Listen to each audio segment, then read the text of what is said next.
Hello बच्चों, let's see this question and here this question says assertion plantation has an interface of agriculture and industry। यानी कि जो plantation activity होती है उसमें दोनों चीज़ों का मिक्सचर है, एग्रीकल्चर का भी और इंडस्ट्री का भी, दोनों ही का ही वो इंटरफेस है। राइट। रीज़न है plantation is a type of commercial farming, a single crop is grown on a large area. Plantation एक ऐसे तरीके की कमर्शियल फार्मिंग है जिसमें एक बहुत बड़े एरिया पर, लार्ज एरिया पर एक ही सिंगल क्रॉप ग्रो की जाती है। और जो वो लैंड है वो कितना होना चाहिए, समवेयर अराउंड 30,000 तक के, एक 30 to 40 एकड़ के एरिया का वो लैंड होना चाहिए। अब देखते हैं हमारे ऑप्शन क्या है। पहला ऑप्शन है both assertion and reason are true and the reason is a correct explanation of assertion।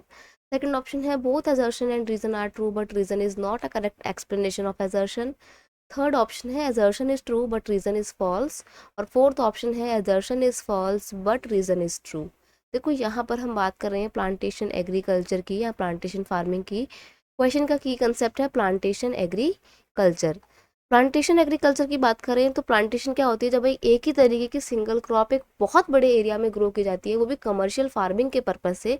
Commercial मतलब मार्केट में बेचने के पर्पज से, तो उसको बोला जाता है प्लांटेशन एग्रीकल्चर।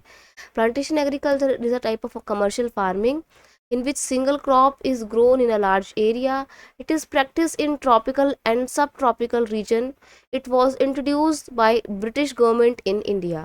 तो देखो ट्रॉपिकल सब ट्रॉपिकल रीजन में ये होती है।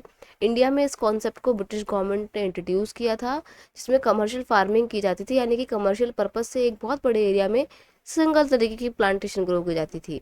अब देखो इंडिया में फॉरनर्स आते थे, यानी कि ब्रिटिशर्स आते थे, उन्होंने किसकी प्लांटेशन एग्रीकल्चर स्टार्ट करवाई थी, एक तो टी की, दूसरा उन्होंने कॉटन को बहुत ज़्यादा प्रमोट किया था। ठीक है, तो हम ये बात कह सकते हैं कि plantation has an interface of agriculture and industry. एक तो वो इंडस्ट्री के लिए भी काम करती है और खेती भी है एक तरीके की, तो दोनों का इंटरफेस है, इसलिए ये स्टेटमेंट बिल्कुल सही है। सेकंड है कि प्लांटेशन एक बहुत बड़े एरिया में कमर्शियल पर्सपेक्टिव से एक सिंगल क्रॉप के ग्रो किए जाने को कहते हैं, तो ये भी बिल्कुल सही है। तो यहाँ पर अगर हमारी जब दोनों स्टेटमेंट सही है तो ऑप्शन थर्ड और फोर्थ तो आपका ऐसे एलिमिनेट हो गया। राइट। अब बचता है कि क्या जो रीज़न दिया हुआ है वो एजर्शन को एक्सप्लेन करता है ठीक से। तो देखो करता है, कमर्शियल यानी कि इंडस्ट्री के पर्पस से, फार्मिंग यानी कि एग्रीकल्चर, तो दोनों का इंटरफेस है ना प्लांटेशन। और प्लांटेशन क्यों इंटरफेस है, क्योंकि उसमें कमर्शियल फार्मिंग होती है, इसलिए वो एग्रीकल्चर और इंडस्ट्री दोनों का इंटरफेस है। तो यहाँ पे हम देखते हैं हमारी दोनों स्टेटमेंट सही है और रीज़न एजर्शन को ठीक से एक्सप्लेन भी करता है। That is why option first, both assertion and reason are true, and reason is correct explanation of assertion is your correct answer. You will have to mark option 1. It is your correct answer. I hope you understood it well. Best of luck.